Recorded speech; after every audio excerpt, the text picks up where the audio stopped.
Have you guys ever done any photogrammetry before? No, Never, ever. never. But I watched videos for Tahir the other day. He was doing it. He was. Because he has a channel on YouTube, Yeah? and one of the videos he was talking, and I seen it. I'm like, I should check it.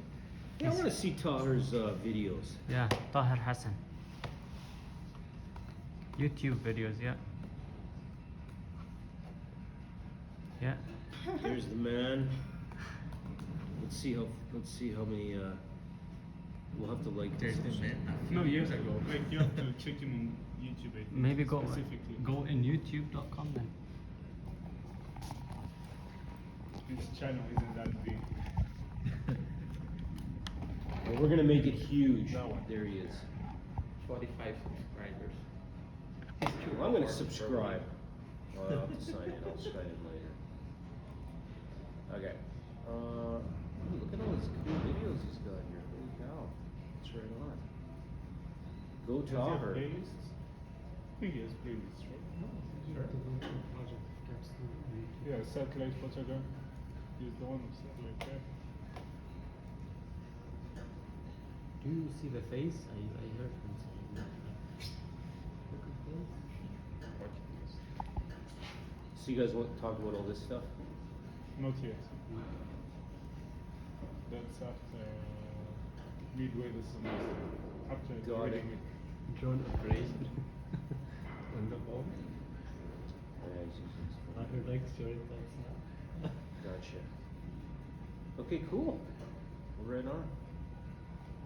That's that'll help. Okay, so I'm gonna use. There's a few different programs you can use for this stuff, but you know, you guys are probably gonna do a lot of your design in Civil 3D. I'm assuming. Is that Yeah. correct? Yeah. So what we're gonna have to do is use a special program, and there's a few of them out there. We have a few different ones at SAIT that we could utilize. The one I like the best is Pix4D Mapper. It's pretty much the, I would say, the industry standard as far as photogrammetry processing software.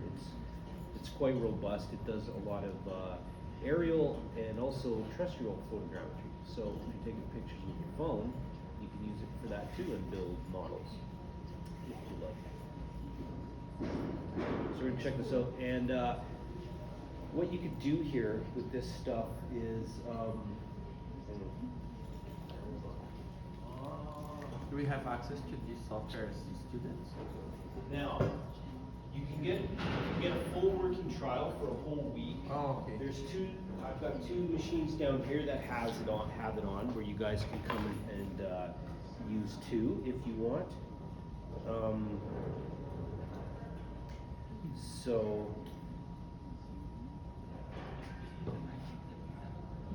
I mean, if I want to type, Oh, yours is not working. It's not pushing back. it's not pushing, but Oh, it's just doing this. it. This is pushing back. It's good. Just hang on a second. Stop throwing me.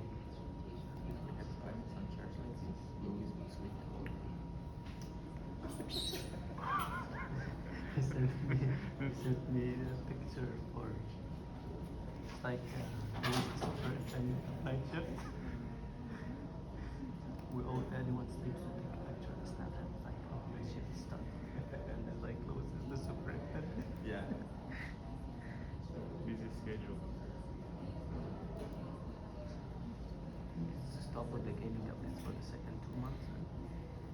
I don't think it's even gaming. Like I just can't listen to someone talking. You see the drink I was drinking in the morning? Soda with ice. Soda with ice. Hang on there, fellas.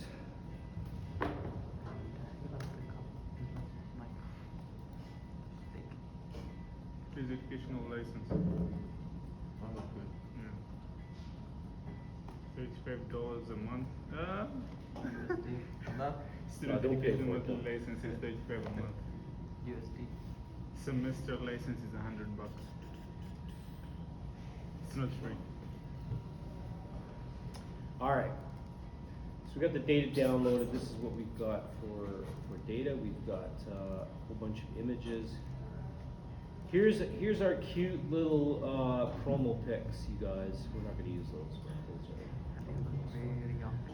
in the other folder though, this is where all of our images are. I So, was wondering. yeah. 'Cause like, when I opened the file, there were a lot of pictures. I was like, am I getting data like from the total station, or all I could find were pictures? Yeah, well, that's all we need is pictures. And, you know, the other thing with these pictures, if you go into the properties, each one of these photos has a position, lat, long, and altitude. So they, so that's where the drone was in the air at the time it was taken. And we're gonna add those pictures into a new project. So we'll start a new project, and I'll keep it in the same folder that, Say it help. Say it help. I'll call it. I noticed that there are two different folders. Are they like two different cameras that are gonna give the perspective? No, we or had, I think we it has- did two different flights, I think, Oh, okay. cause in this folder I have 129 pictures, and in the first one I've got 355. So, oh yeah, we had to change Change batteries, batteries, yeah. remember? So it landed, and every time Okay. it stops, Got it. it'll make a new folder. But, yeah, that. I thought it was related to the fact that. No. Sure, Had okay. that. Okay, so we'll make a new folder, and then we're gonna add all the photos. So I'm just gonna go into the images folder, and then I'll just go, start, they're all JPEGs, so I'll just go start on JPEGs. You should find them,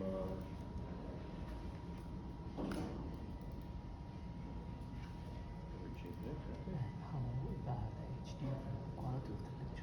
Oh, I know, cause it's got this,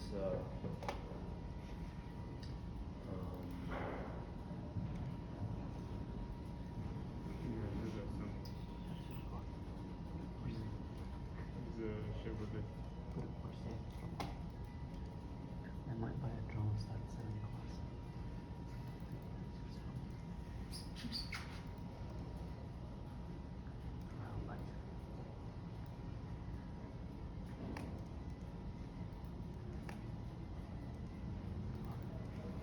okay.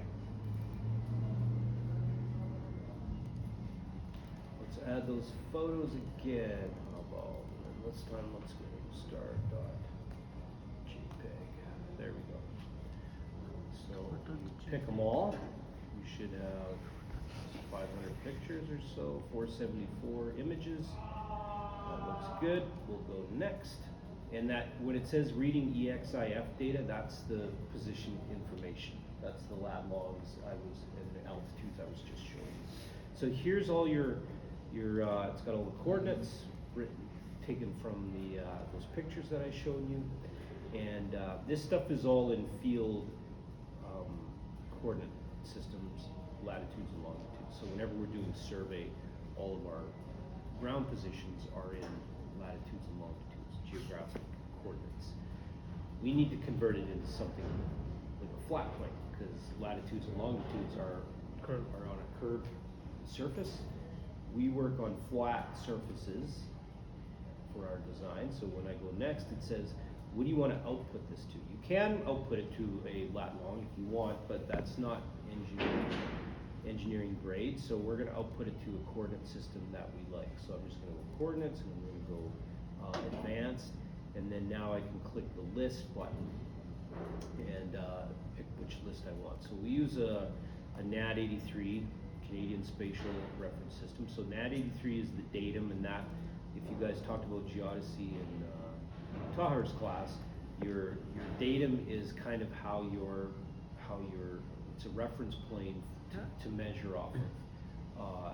So it's kind of how to position that coordinate system grid at a certain location on the Earth. So each area of their Earth has its own datum that works best, that represents that location the most accurate.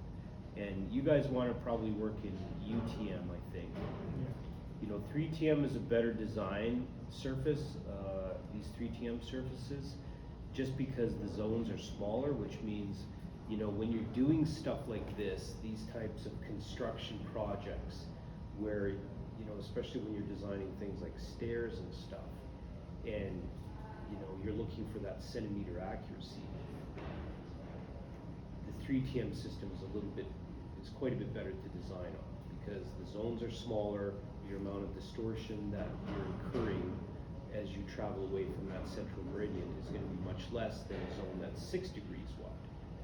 So, but, it's totally up to you, because, you know, I wanna use what's most comfortable with you. You know, once you get the data in UTM, you can always use converters to convert it to 3TM if you want, so.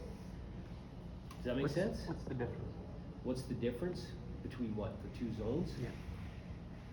One shorter. Well, one is 6 degrees and one is 3 degrees. So, you know, like you've got the Earth, right? The whole Earth is covered by, you know, UTM zones all the way around, Right. right? There's about 60 UTM zones going all the way around the Earth, and each one of those zones is 6 degrees wide. So here's your zone for a UTM zone. Typically, here's the center of the zone. That's what we call the central meridian. Oh yeah. But you've got 3 degrees on each side. That's your UTM zone. Okay? UTM. Now, how that works is that, you know, like anytime you're taking a curved surface and you're flattening it out, you're gonna get distortions, right? Yeah. So this is just another method. The UTM is just a grid system that we can measure off of. So that transverse Mercator projection, based on how the UTM system works, if we're designing right on the central meridian, there's zero to little distortion. But as you start designing, if our stairs are designed out here somewhere, right? You're going to incur more distortion until you get to the end of the zone. And the way the UTM zone works is that everything is referred to from the center of the zone. So this is where our eastings are measured from. So your eastings are measured this way, and then eastings, and then well, you could call them westings, whatever, but that's how that's measured from. Yeah, they right? call them nesting actually. They got a false easting of 500,000, so you don't have negative eastings when you go this Yeah, way. yeah, yeah. Okay, this is ringing a bell, right? Making sense? So what I'm saying is that, you know, if you're on a UTM zone and you happen to be designing right on the central meridian, if that's where your project area is, then great, no problem. But as you get out farther to the edge of the zone, you're gonna get a lot of distortion, and that's why, you know, if you get out too far, like let's say this is our zone, zone 11, this is zone 12. Okay, and then so as we move to the east, if we start to get in this side, well then we're gonna start working in this zone now. So now all our measurements are made from that central meridian, our eastings. Does So that better make to sense? use 3 than 6. Yeah, because if you're using 3, you know, your 3TM zone now is only 1.5 degrees out of distortion. So even if you're right at the very edge of the 3TM zone, you're barely, you know, a degree and a half out of your central meridian. Whereas, you know, over here, you might be at the right at the edge of the zone. So that's why, you know, 3TM is what the standard is for any kind of construction projects in the city. So any city data or any city projects or design, they're always going to be using a 3TM system. So I don't know, you guys can choose whatever you want. It's up to you. Like Civil 3D does have 3TM systems built into it. What do you guys think? Make it 3. You guys want to go for 3? Yeah. You can always reprocess it again if you want with UTM if you want. Go through the same process, but instead of picking this 3TM meridian, 114 is where we're at. So that's the like if you look up. Last semester, no. Yeah, no. Kinda. We touched this. Right? I mean, he taught it, we're not Yeah. listening. No, he was always good. You start from here, you always have to go this way. Otherwise, go to this way, it will be negative. Yeah, that's UTM. Not I thought they had a little map here for 3TM zones. The World Cup was going on.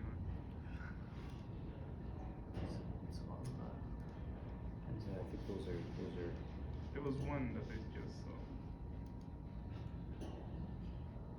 It This is one? a To use how how universal transfers. Yeah, those are all UTM. See, 3TM is unique to Alberta. It's Alberta's own system. Very specific. Yeah. Got it. So that's how that works. But yeah, that's what I would suggest. You know, Yeah. especially for this detailed type of design work. Now, so that determines the horizontal positioning and how we're going to reference and measure the horizontal coordinates. Now, you guys did talk a little bit about geodesy, did you? A little bit about geodesy. So here it's saying, what's your geoid height above the ellipsoid? So on, you know, the way we measure vertical distances is a little bit different. Thank you. So we have this, you know, like if we want to make measurements off the Earth, then we're going to need some kind of a mathematical model to replicate that so we can do those measurements. Does that make sense? yeah. You know, so we need some kind of a mathematical representation. We have this thing called the geoid. So the geoid looks kind of like an undulated kind of potato. And what the geoid represents is it's the, if we were to remove all of the, if the entire Earth was covered in water, that's what the geoid would look like. It's based on magnetic fields and different strengths of magnetic field around the different Earth, or around different parts of the Earth, is what I'm trying to say. So we've got this model called the geoid that represents a rough model of the vertical surface of the Earth. But like I said, that's if we stripped everything off the Earth and we just had the entire surface covered in oceans. That's what it would look like. So we're going to be on the surface, and what we have is this, depending on gravitational fields, you're going to have different positions. Like, let's say this is the actual the surface of the Earth, right? So there might be things that look like this. And of course the Earth looks round to us, but this is where we would be standing. Okay, this is us. So like if we took all of the mountains and landmass and stuff and just had the entire Earth covered with oceans, that's what this would be. But we don't. We're standing on, you know, like Dirt. bedrock or whatever it is that you're on. So we need to figure out what this separation is between the geoid and the surface of the Earth.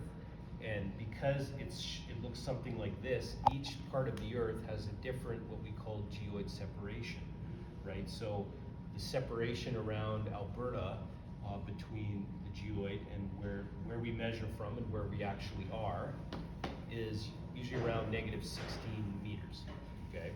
But it's different in different places, right? Depending on where you are at the Earth. So you gotta look this stuff up. And it's not terribly complicated to do that, but we can use calculators to figure out what that geoid separation is gonna be. So,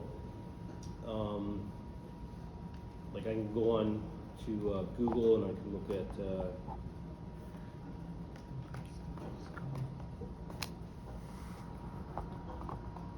separation calculator.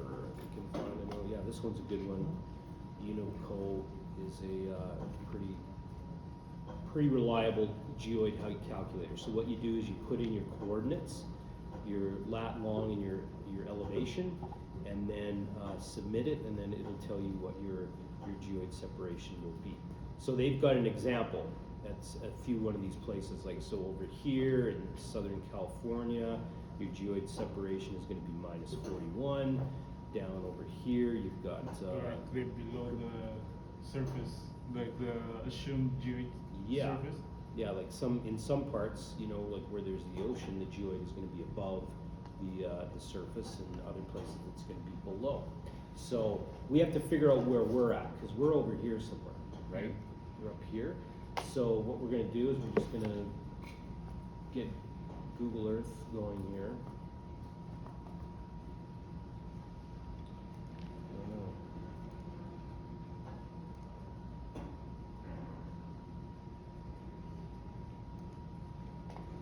Okay.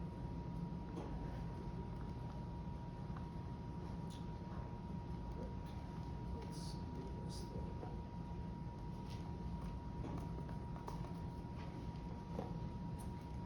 And then for the UTM, like what distance are those 6 degrees? About 1,000 kilometers? It or- depends because if you know, like it, They're both, right?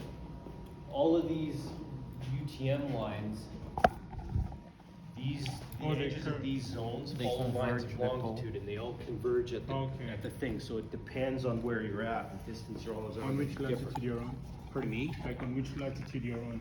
Yeah, so at the equator, you're gonna have the maximum distance Yeah. between your zones, whereas up at the North Pole, So be- it might only be a few meters, right? Okay. Okay, so we're gonna find us here. Let's go. CTO. I think there's no difference. There we are. Let's go down here. Now, the other thing I need to do here is I need to get these units into decimal degrees, because that's what it takes this in. So I'll just switch this to decimal, say done, now we're in decimal degrees, and then we're just gonna place a little point somewhere in the center. Let's have that place mark right there. Boom. Okay. So now Escape. I want to be able to copy that. Oh.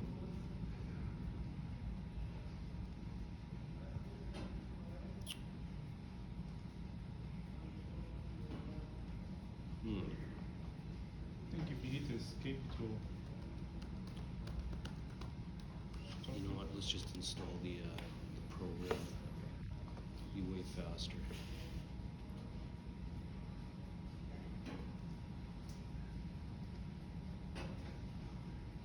Accept and download. Good lord, come on. Just download the damn thing. Okay.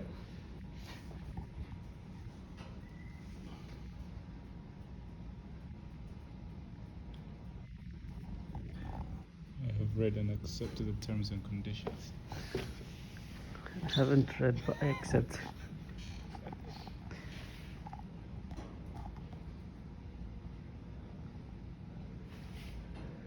Okay. Let's get that down in here. Man, I can sit in this That up. classroom for days. I won't even get bored. Because there's lights. Yeah, this. Literally, man, like the screen like this, I'm happy with the TV. I don't need the big screen. But like there's lights. So the next schools they should make warehouses. Yeah. Where are you going? To the warehouse?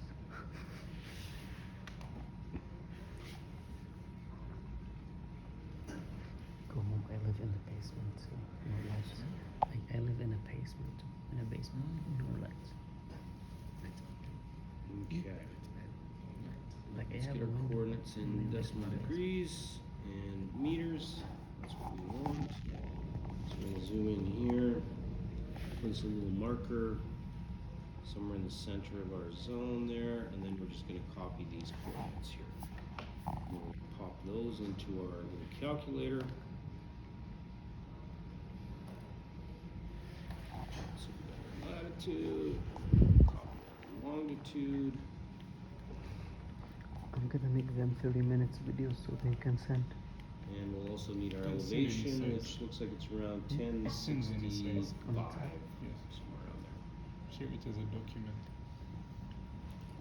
It's 1065, I'll submit that. There's our position right there, it says, and if we scroll down, it looks like our geoid separation is about minus 16.81.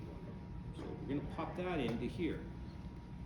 So We'll pop that in, that way we're accurate. This is gonna be like, get some good accurate vertical measurements from this, and then we'll go next. It's gonna read all this information and take us to a screen where we can select some outputs, but we're not quite ready to do that yet, so hold off on that for a minute. Not responded. And I'm just gonna do a standard map. We're gonna change this later, but I'm just gonna go finish. This will take us to our project screen. So there's all our pictures. Each one of those red dots represents a photo, and you can click on those dots, and it'll show you the picture that we've taken. So that's what your photos look like. Pretty nice. So the big image that it has of the site here, it gets it from the internet or? This is just Google Earth Maps. Okay. Yeah, or Apple Maps or something. But not accurate anywhere near to what you guys would need. Okay. So now we're going to add in our ground control. So I'm going to go to my project pull down. I'm going to go with ground control point manager. Click that, and I'm going to go import my ground control points, because if you remember, we've got this. Coordinates? Yeah, we've got all the coordinates in our State South Hill ground control survey. It's an exported data. There it is there. Let's take a look at it. Message Mo, tell him he's calling me. Just tell him we're in TU. So we don't need most of this stuff. All we need is the Thank you. ortho heights, the eastings, and the point ID. So I'm gonna get rid of all these other columns here. And I'm gonna just go delete, and then I'm gonna save this as a new name. So I'll just call this, And 0.9 was wrong. Yeah.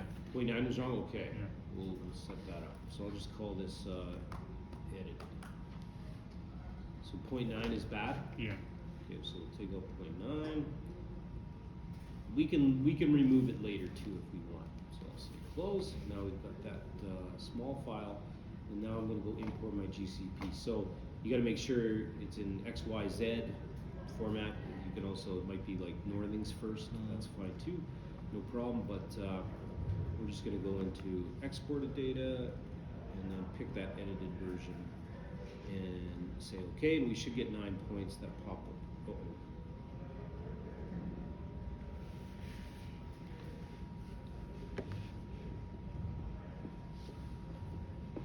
I just tried this on the other machine. It worked fine.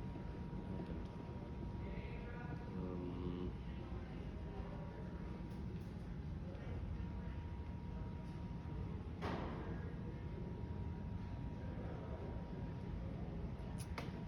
That is strange. Let's take a look at those ground control points one more time. Easting, northing, elevation. It should work.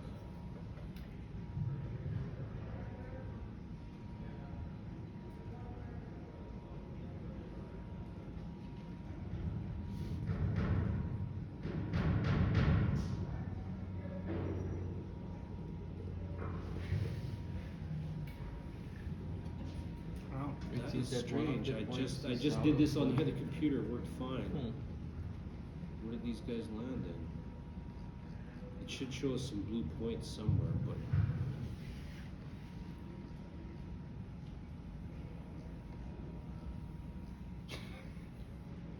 Regina. ah. Okay, so you guys tell me, why do you think they ended up way over there? Hmm? What's the deal? Why did they go Maybe way we over pick there? different reference systems like Okay. WVS. Keep Because they should be going. the What did same, we right? just talk about over there? Different zone? What zone are we in? Oh, okay, zone we're in 11. zone 11, right? We were in zone 11. This looks like it ended up in zone 12 somewhere. So we're gonna get rid of those guys and figure out. That's the. Did we do something wrong here? That's We the must point have. I So did. let's just check it out. That's the We're gonna last remove point I did. points. But you say for it, right? Yeah, but let's just check. Let's go to our image properties manager and let's just check this. Oh, it has to be. Five Yeah. Kappa. Okay. So this is I think maybe why.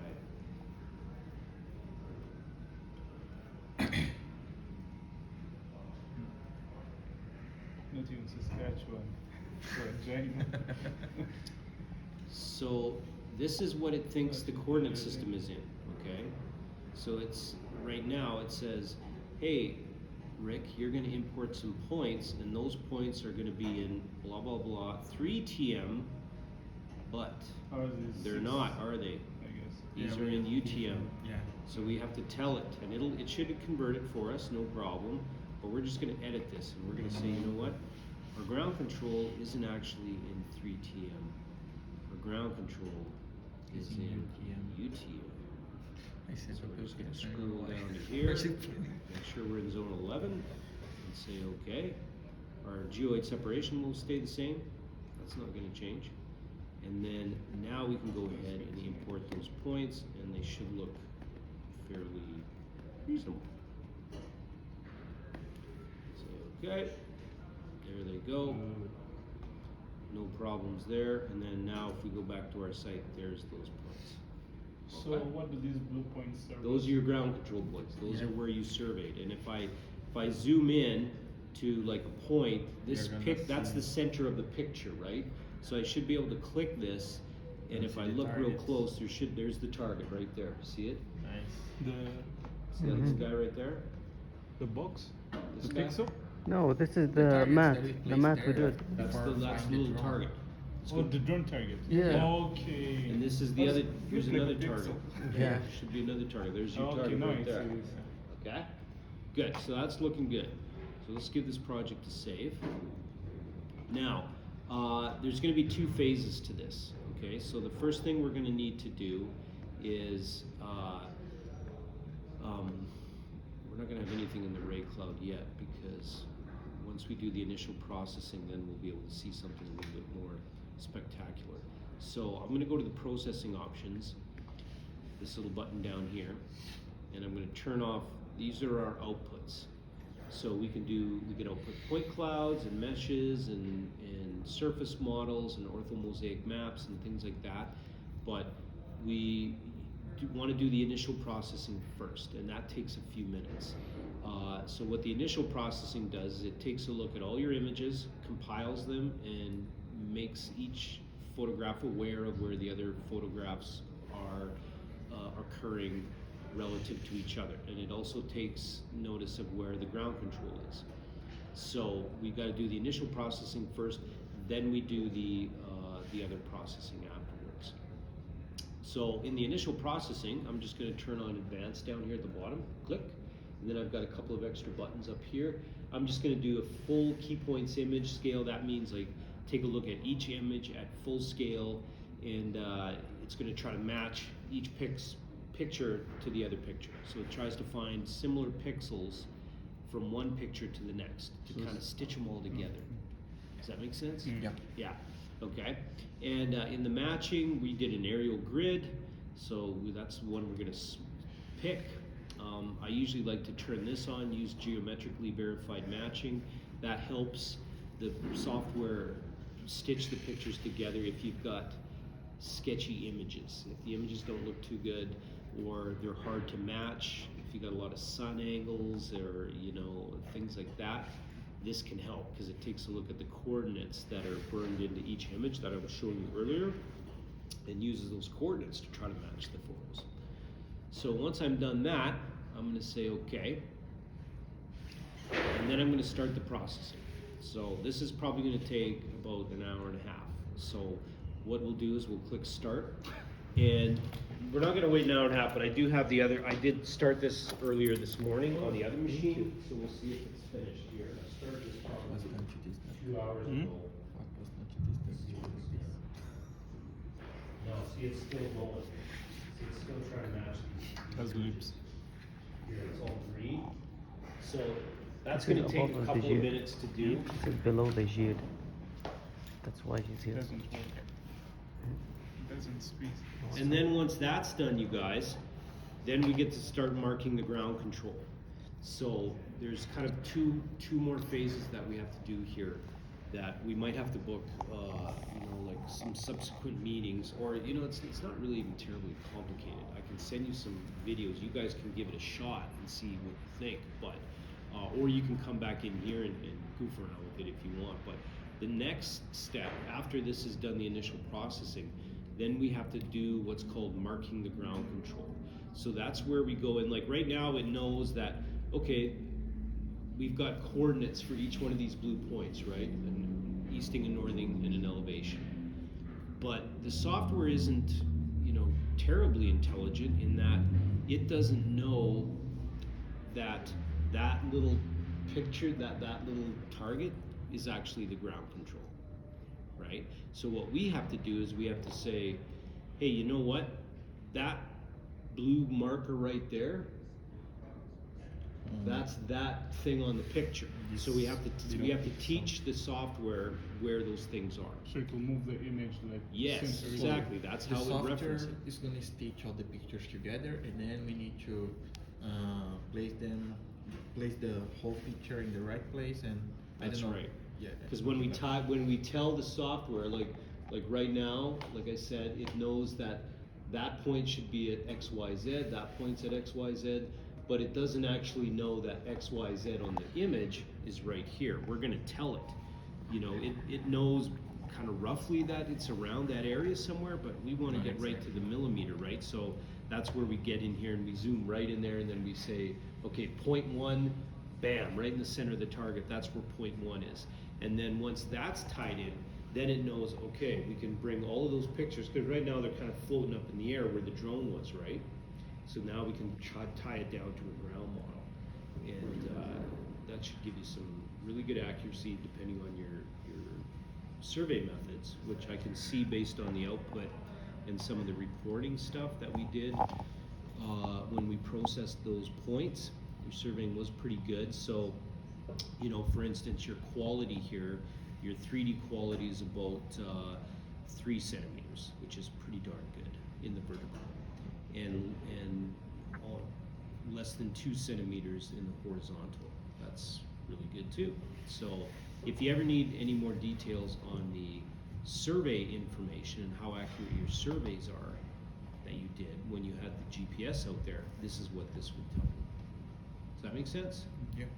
So that's what we do now. We wait for this to chug away, and eventually it'll finish. And that one's probably going to be done shortly, but probably not for another hour. I can tell by the thing. There's a lot of pictures here, and It's a huge area. yeah, Okay. Question. yeah. So all these pictures that it was taking, their coordinates are for the drone, not on the surface. That's right. Yeah. So like but the drone keeps measuring like whatever flight distance it had from the ground. Yeah, and what'll happen, you know, even if you didn't have any ground control during the initial processing, it'll still be able to determine, you know, how high the drone was and where that actual surface is, but it's not going to be, you're looking at maybe 1 or 2 meters accuracy, which isn't going to be good enough for what you guys need. But now that you've got your ground control right down to like 2 centimeter accuracy, when you guys design your stairs outside and you lay out your stakes and tell the contractor, hey, we want the stairs to start here at this XYZ, down to the bottom to that XYZ, you know it's going to be right to your measurements anyway are going to be down to like 2 or 3 centimeters maximum, which is pretty good. And if you've ever seen any kind of field construction, it's not going to be like, the contractors won't be able to get that accurate with their bulldozers and their dig backhoes and stuff like that.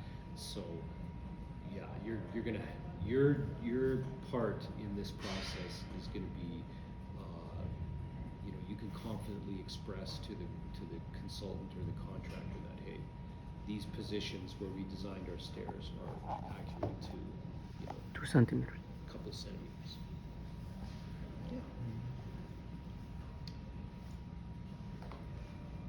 What Any are those green points? Pardon me? What are those green points? That's one. Oh, those are the ones that have been matched already. So Oh, what it's okay, gonna right. do, and if you look at the other one over there, it's getting close to being finished, all the points are almost all green. So it does a couple of iterations, it goes through it a couple of times. I can tell. Yeah, and then, once that's done, then we're gonna mark the ground control. There is a green background.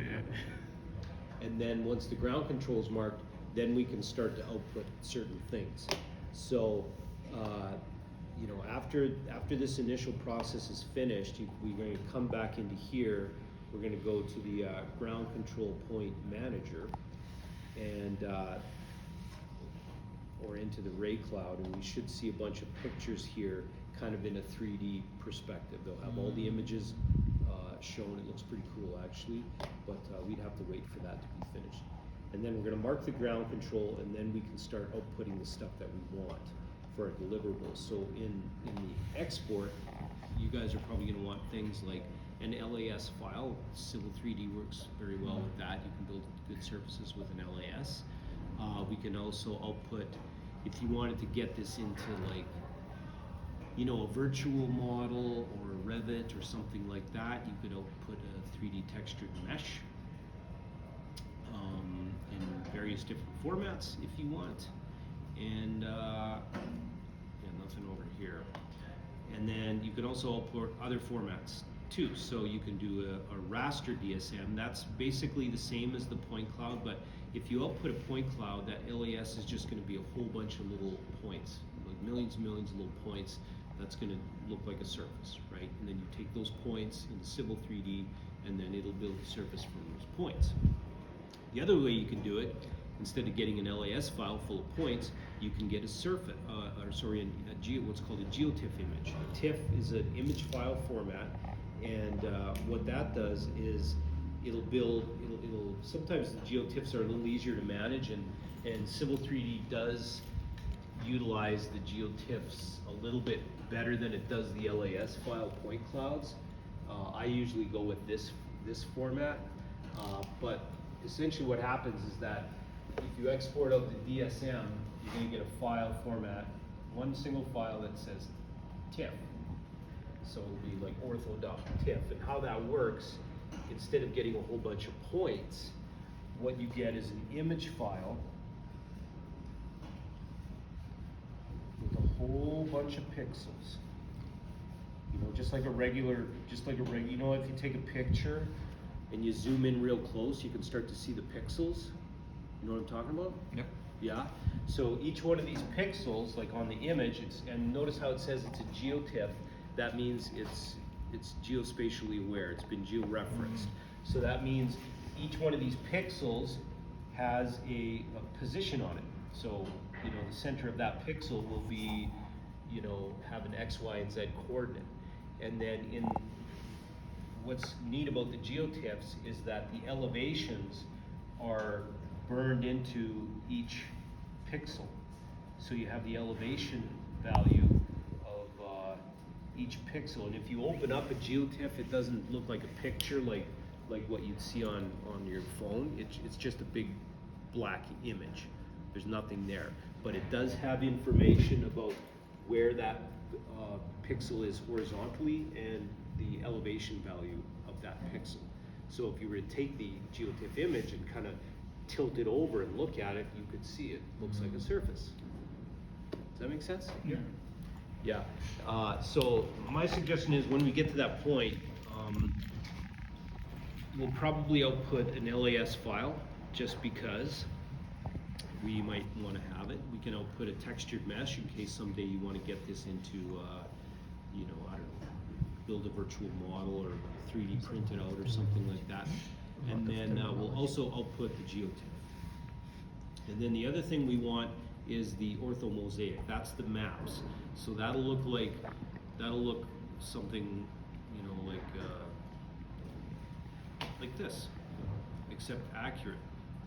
You'll have an ortho map that looks like that, but it'll be full color, high resolution based on the images that you've taken.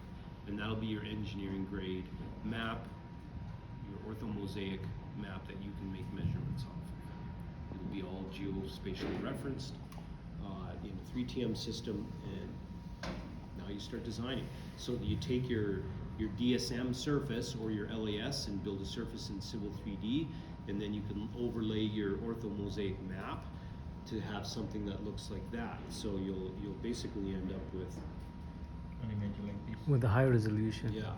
Image like Higher that. than this Higher. resolution. Oh, way higher than With, this. Yeah. with the same pictures. This you stuff go. sucks. Yeah, yeah. So, Yeah. so this is what your model would look like in Civil 3D after you've, you know, overlaid, draped your image on top of the surface. Do you have anything done from before? We can see. Probably. Yeah, Please. got a few things. We like to clean these ones off every once in a while. I think we did another one earlier. What else do we have? So we know what to I expect. think that's on the other Yeah. one. What to say for Penny tomorrow. Yeah. Maybe you guys can take some pictures, separate pictures of this meeting. Show Penny what. I guess I'm going to talk to her and come up like with a work plan. But I think it will take until next week to get this done. And then like during Comprehensive study. and then during Okay. week we can focus on the design. Yeah. Oop. Oh, you almost caught it. That would have been nice. Spider-Man. Very nice. That's why I said it won't fall next time. So here's the other. This one's getting close to wrapping up, but like I said, it'll probably be like 20 minutes or so or more. But we got, I think, a few other projects. Oh yeah, here's the city. Here's another city site that we did. So here's the processing. Let's go back to the processing data. So what you'll end up with is a bunch of folders, so in the densification folders, there's your 3D mesh. So it'll have mesh in different formats that you can bring into Revit or your VR glasses or something like that. Here's your point cloud data. So you can't really see much of this, but this is what I would bring into, and it breaks it up into tiles. So for the LAS files, it's going to break it up into tiles because if you had one whole LAS file, it would be just too much for most programs to handle. So that's why it breaks it up into little tiles. And then I don't think there's anything in project data. Let's see. Yeah, nothing that we care about. But the other folder, this is our ortho folder. So we've got the DSM. This is the GeoTIFF I was talking about. So here's the TIFF file, right? And each TIFF file comes with a what's called a TIFF world file. So this is how it utilizes, references that position. So I just opened that up in Notepad. And what it has locations of where to reference that. Here's the X and Y locations, and it has some rotations and scaling units in here. You don't really need to know too much about that, but these two files are kind of complementary. They go together. And if I was to open this picture up with TIFF, because it doesn't because there's nothing in there, right? Let's just see if there's something else we can open with.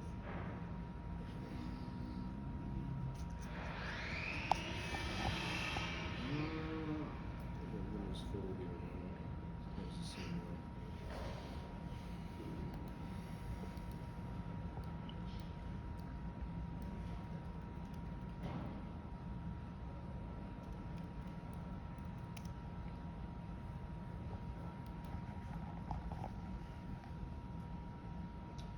Yeah, so it's not. There are some programs that open this up, but I'm just gonna try one more here, real quick.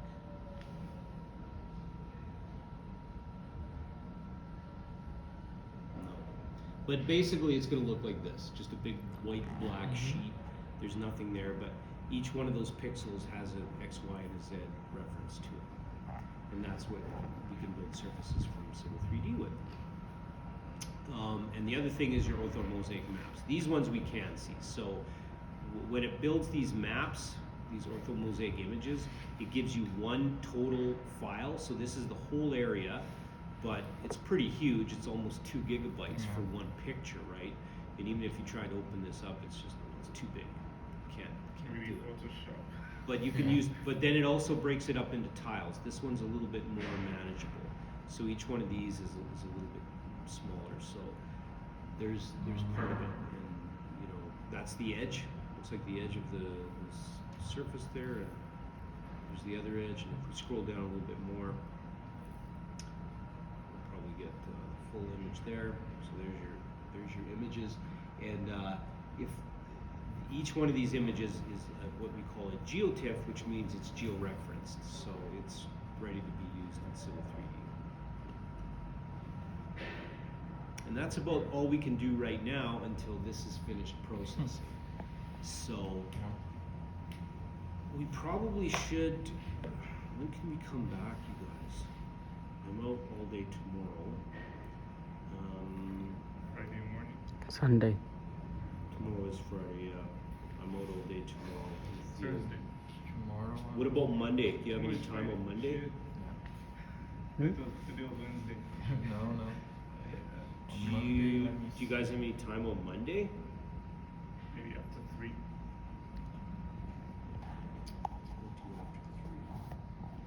Do you have a break any time between? I think it's a 1 hour break. Oh, here we go. This part's done. Okay, excellent. Check this out. Well, this is the one from this morning that I did. Exact same thing on the other. It's just this one's just finished now. But here's what this report will tell us. So check this out. So it says,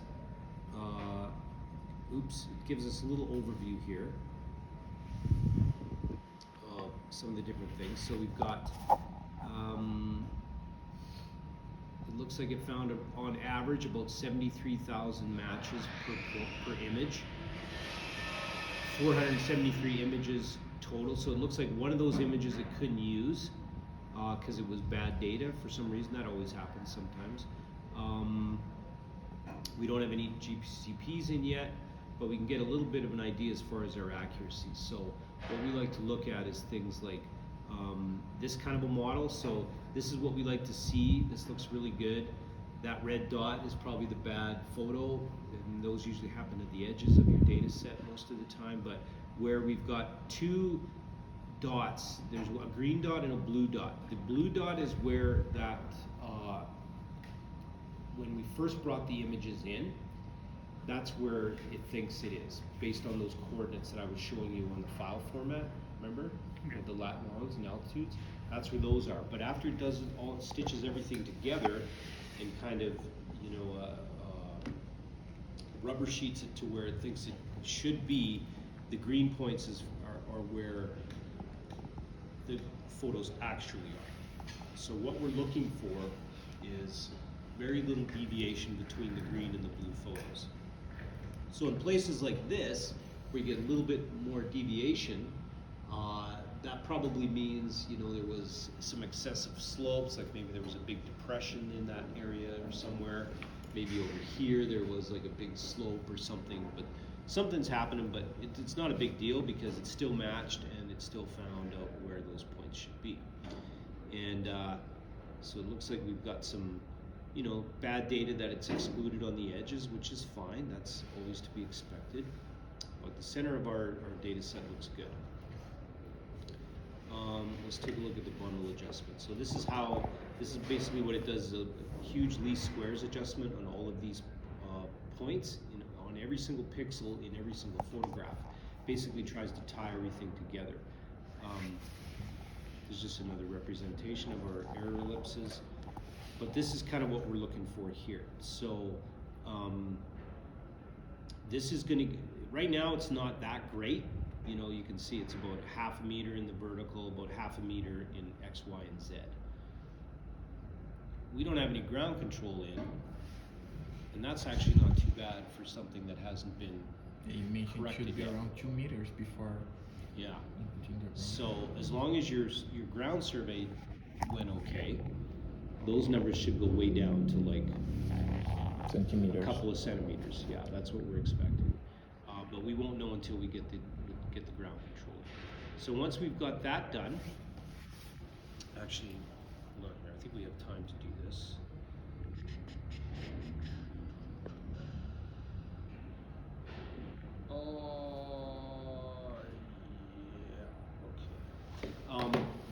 Yeah, check this out.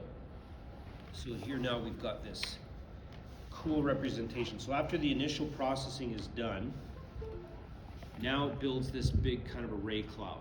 So this is really cool to look at because there we can see the surfaces. Those little blue marks are ground control points. But And you can see the deviation. yeah, those are our pictures, right? Each picture on the ground. And you can see the difference, you know, between some of the green and the blue dots. So that's where it initially was. This is where it's been corrected to be now. Those are going to get even better once we add in the ground control. So our next job is to mark the ground control to the pictures. Okay? Does that make sense? Yep. And you see A What? it's on the road. What? The ground control, the blue one. It's Yeah. on the road. That's Oh, okay, yeah, as yeah, long as yeah, it's yeah. in- we'll find out if it's in the right place. So what we're gonna do is we're gonna come to this section in here. And so I go into the ray cloud section, and then I'm gonna start with point 1. So I click point 1, and I'm gonna see some stuff over here, okay? So this is where I do all my marking, and this is really handy interface. So if you can see point 1, there's my target, and based on my initial, based on what the software thinks, that little blue dot there, you see that little blue dot? Yeah. That's where it thinks it is. But it's not. We're gonna say, you know what, that blue dot should actually be right in the middle of the target. Boom. So we tell it, put it there, and we do it on a couple of the, and here's the other cool thing, you know, you guys have such good overlap in all your photographs. If you take a look, we've got, I don't know, a whole bunch. These are all the pictures that one target shows up in, and that's what you want to see. You know, the more images that your ground control shows up in, the tighter your model is going to be. So, you know, what we do, so we got a lot of marking to do, but what we can do is we can just go into 2, like do the first one and then do another one, say, okay, like that. And then what it'll do, it'll use AI. We go automatic marking, and it's going to look through that whole list and use AI to try to find those Similar other points. markers in the other photographs. So it uses the image properties as well? Yeah. Okay.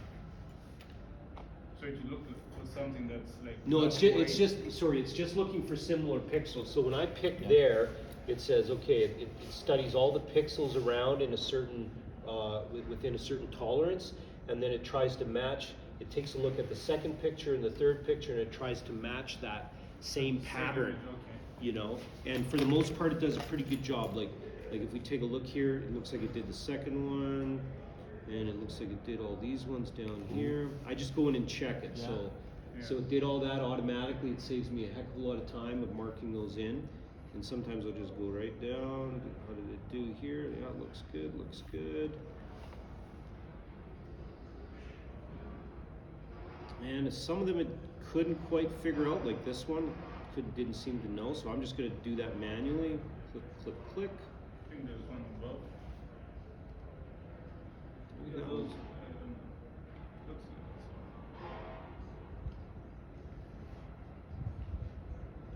Okay, there.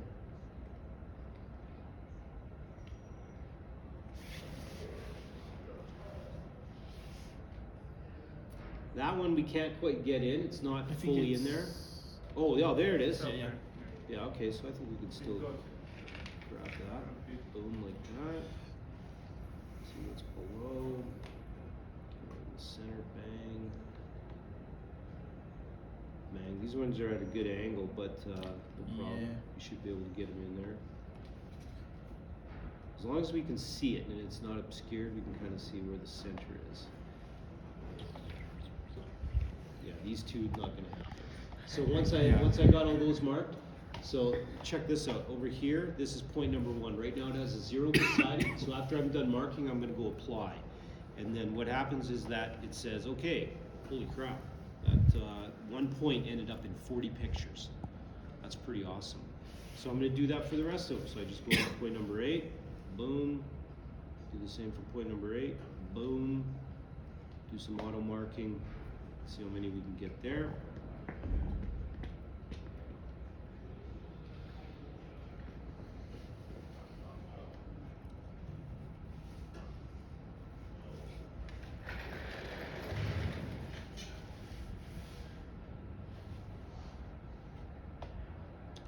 It's taking an awful long time, isn't it?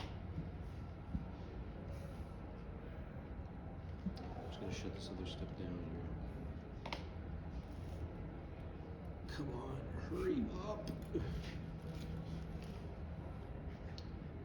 Okay, I'm just gonna close this selection. I'm gonna collapse this a little bit up here, just so I can see more pictures. So those look good. Looking good. That one it missed. No problem. We'll mark that guy. And that one needs a mark. That one needs a mark.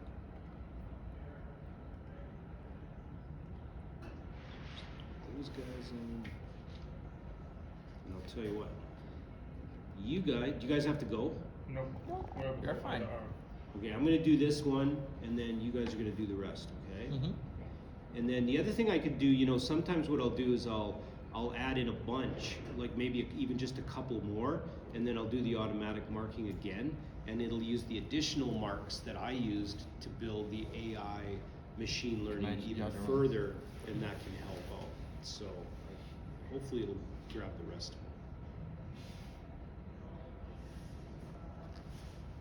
Like after correct, you can correct again. After, You corrected some points, right? So it will automatically correct second. yeah, if I go automatic marking, it'll take the new ones and try to learn from that. Oh, You know, we'll see how it works. But let's just see if it worked or not. Yeah, it good. Yeah, it looks like it that helped out quite a bit. Looks like we got most of them. Good. Nice. That did a nice job. There we go. Looks like we missed that guy. Add one in there. That one I don't think. Oh yeah, I think we can maybe get that guy in there too. Okay. And this last one is not happening. So I'll say apply, and that one will probably end up in holy crap, 56 more. pictures. Wow. Okay, so why don't you guys go through the other ground Yeah. control points, mark all those. Remember, you can, if you want, you can collapse the selection part, and you can change the image size to be bigger if you want. You can change the zoom size of the pictures as a whole, or you can zoom in and out individually by rolling the wheel mouse. And if you hold your cursor down, you can pan it around. Your left click button, you can pan the thing around. But yeah, pick two, do the automatic marking, and then see what happens. And if you have to add in a couple more, automatic mark again. Sometimes you have to add a manual. Don't forget to click apply, and after you add in each point, just give the project a quick save. Yeah. In case you crash, you don't have to go back and redo it all. Okay? Yeah. All right, let me know when that's done, you guys.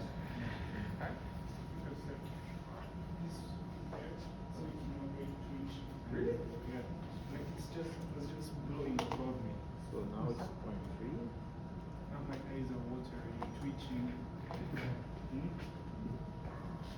Perhaps with fresh air. Here.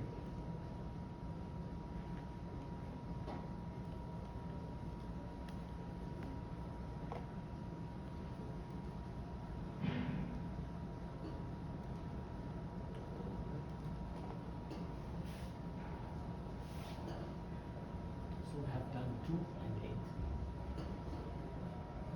Target number 2, target number 8. Yeah, you mean like the number of the Target yeah, size. yeah. Right now, what's on the target to do Number 3. number 3. But I don't know if the number to target matches the number that we No. used the first time. Because we got 9 points there. Yeah, but one of them we are not gonna use. Right?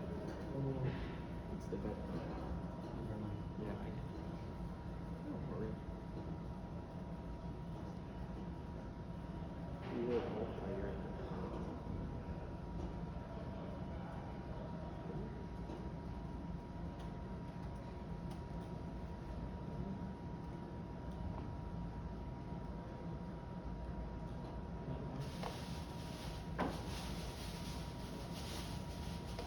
What did you do?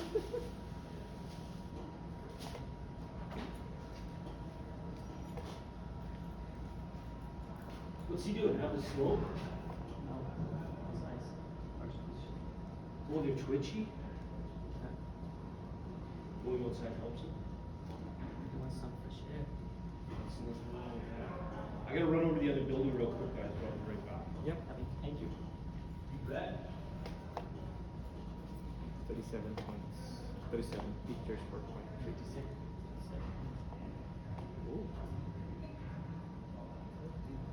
Where is the target? Maybe some out. Or maybe this is the bad one. Is it? Number I don't know. Try go number 5. I will We'll skip come this back. one for now. Yeah, then Yeah. we have what is going on. Same for this. Maybe. Oh, There just- you go. Yeah. Just assume. The angle. Didn't help. I think that this point was like on top of the hill. Yeah, this is the top of the hill and close, Yeah. very close to the post. I put Yeah, it yeah. there so we don't make hail with them there. So we don't lose the nail. Yeah. Remember? Let's see if it's 4. Can hold on.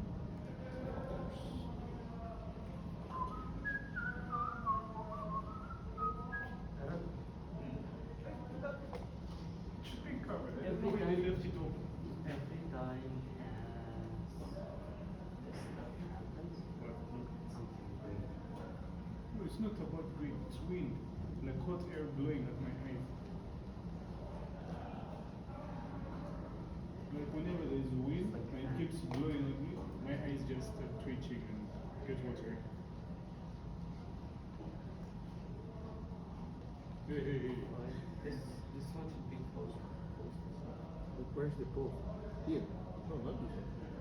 Can zoom out. I don't see anything. He said you can make it bigger, right? Like the picture. Oh, I yeah, don't like- see anything. Here. Image size maybe. Yeah. The zoom level. For all of them. No, but you can't even see black and white. Yeah, yeah. That's the bad thing. Maybe ignore it. Yeah, for now.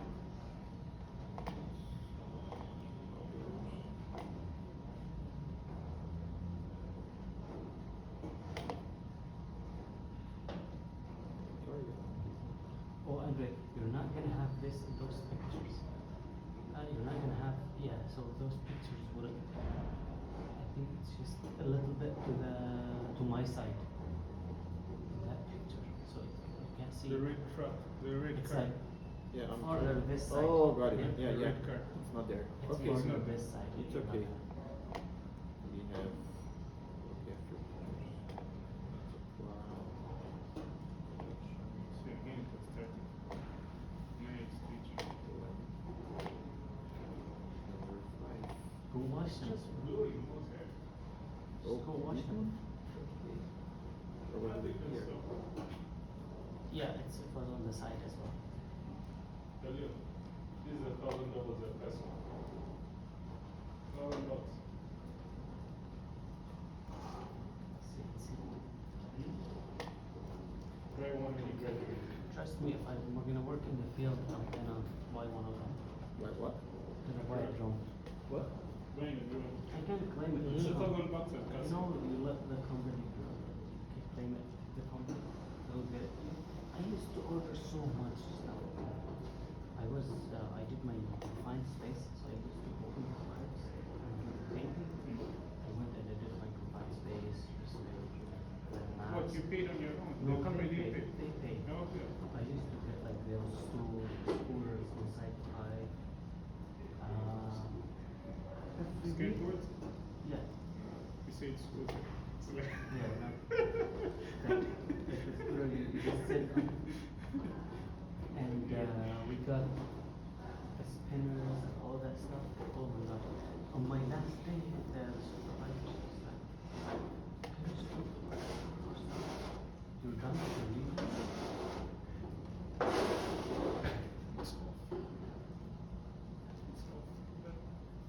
What is it? I don't see it. I think wind blew it. Yeah. Yeah. It's not standing straight.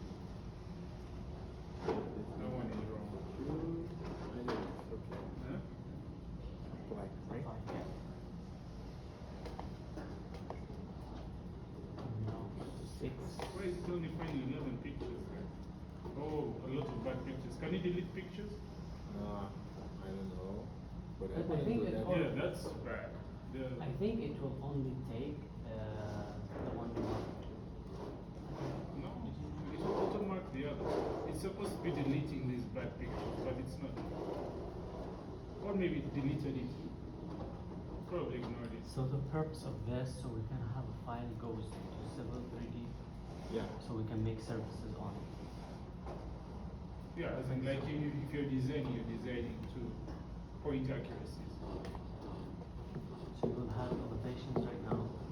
You will have Right, what's this? Path patterns even. yeah.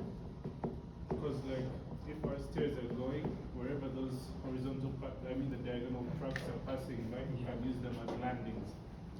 I was thinking about, I know we discussed about using the most used path, Yeah. right? But it would make the stair longer, right? Yeah. That path is longer than the other one, the one that we thought before. So I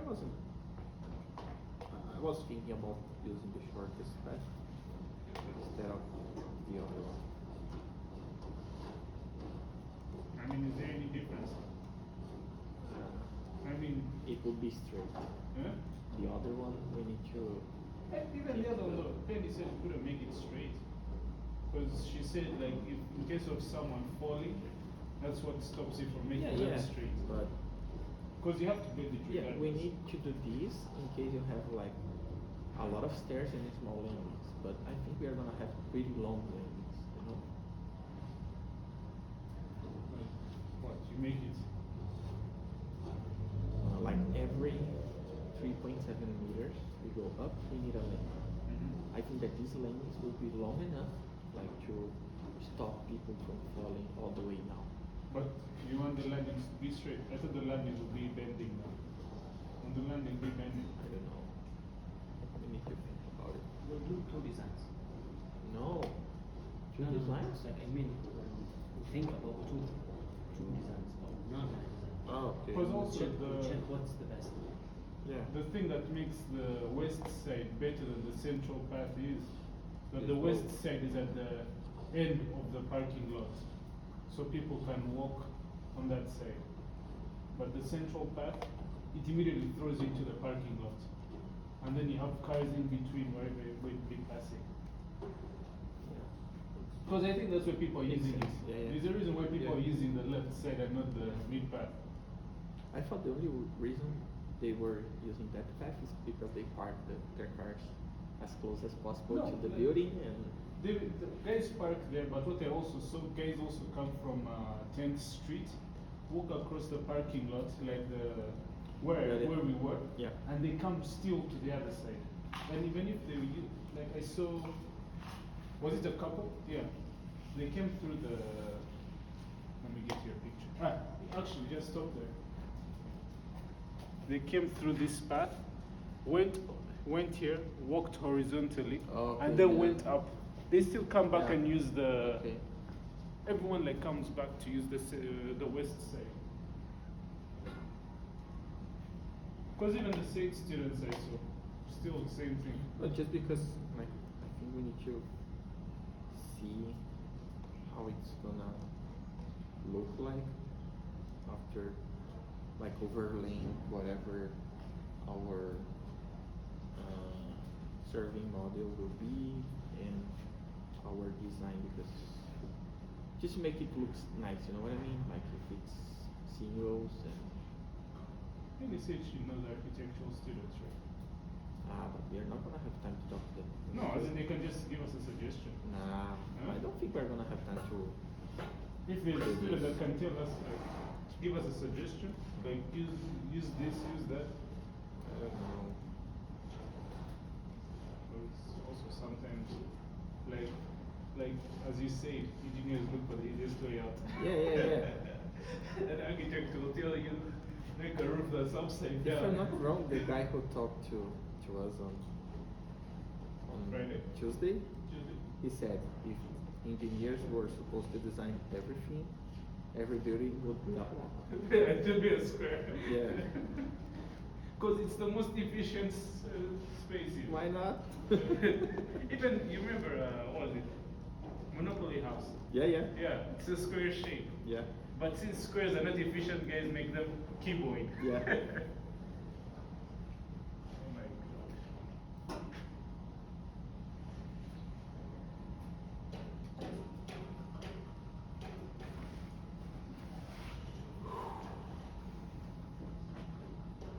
Gonna have lunch? Yeah. Okay, I will stand away from that side.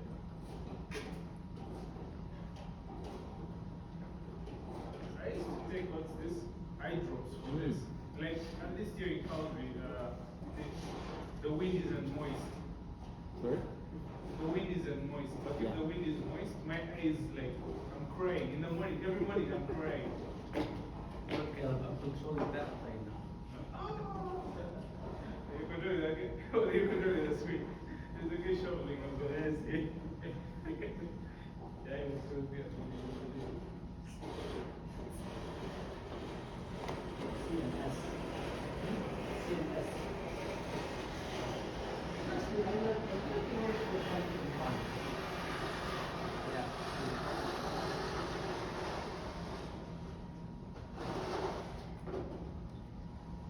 Man, those troubles are very bad. Confusing. Very bad. I need something with the metal in the middle.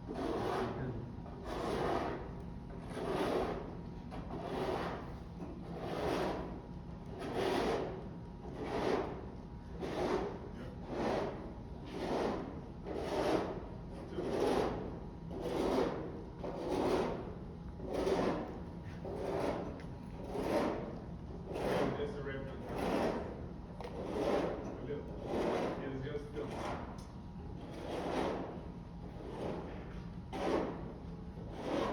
Man, I force myself. I need to. I need to. I was a bit late, but Me, Samuel has. I've lost my motivation for Samuel.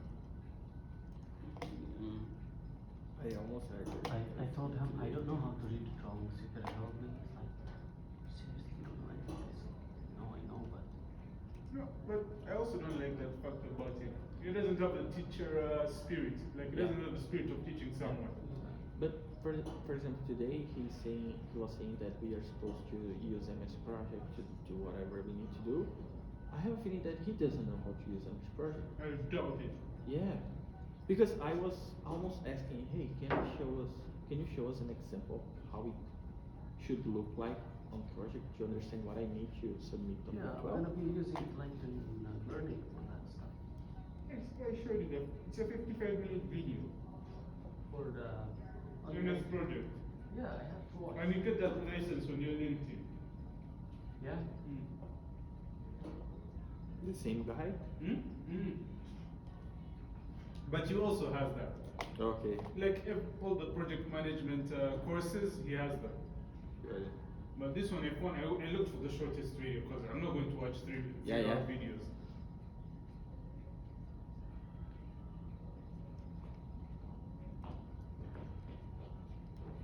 I was planning to download this after school.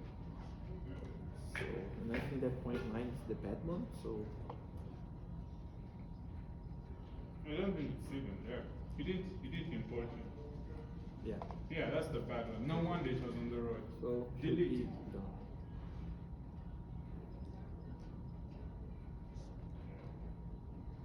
What? Okay.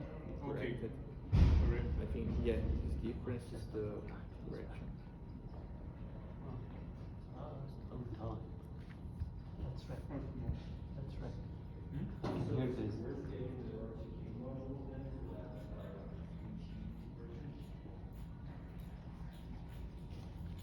You want to use it? 0.9? Well, because there's nothing there. See? Yeah. These are the Like, pictures for point 9. maybe try and see if you can find 0.8. Can you see 0.8 with pictures of 0.9? See point No, 8 with point pictures eight is zoom out. different than point eight is from the No, top. point 9 is way far. No, like, but 0.8 is somewhere this side. somewhere around Okay, here. I know what you mean. Yeah. But It's not why- here. I why- don't think it's here, but like if Oh, we can okay. reference 0.8 instead of 0.9. I don't know if it can do that. Probably this picture was already used to have a picture there, right? When I was adjusting 0.8, if 0.8 showing up here, probably this picture was also here. You know what I mean? Is there anything on this side? Left, right of 0.1? Right of 0.1. Maybe like if you come to 0.1. Do what? Like now on the left of it. I mean right. Yeah, on this side. Did we put any... Alright. Because it's supposed to be on this path. I got it. We don't see it. Yeah, but it's okay. I think that is 8 pointer are enough. We just need to ask him like how to deliver or whatever. Okay. It's almost done. Okay, I gotta run, Connor, but thanks for the update, and yeah, I'll, if you want me to send you some base data, I can, just for, but otherwise I'll take a look at it.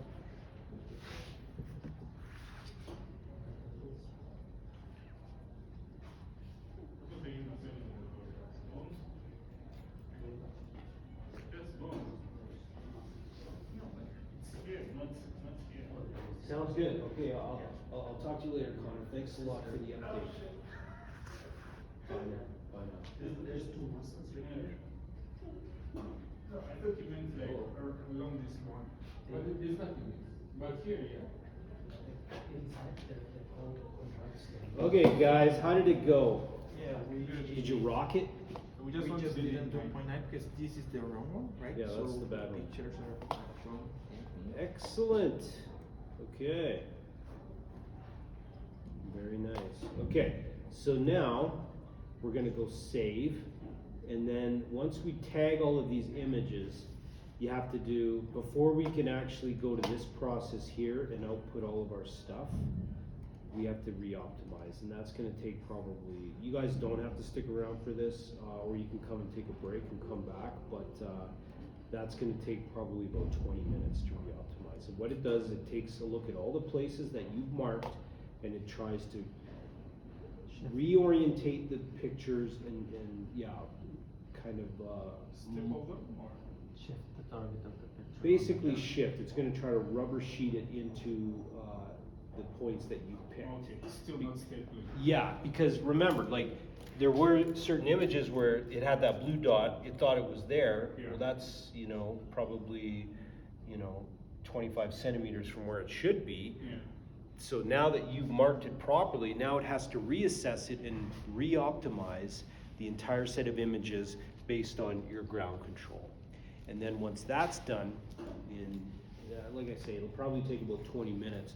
So if you guys want to go take a break and come back at like, You can stay. you do whatever you want. Yeah, you're more than welcome to hang out if you want. Huh? Oh, what? Is the microphone? Yeah. We probably should plug in this laptop though, so I'm just gonna pull it out of here.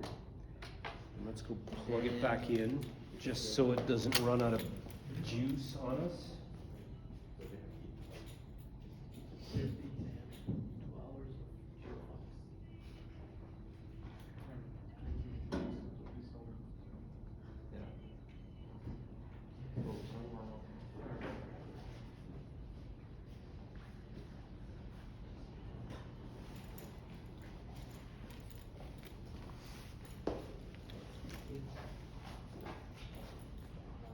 Greg, I have a question about the CNS.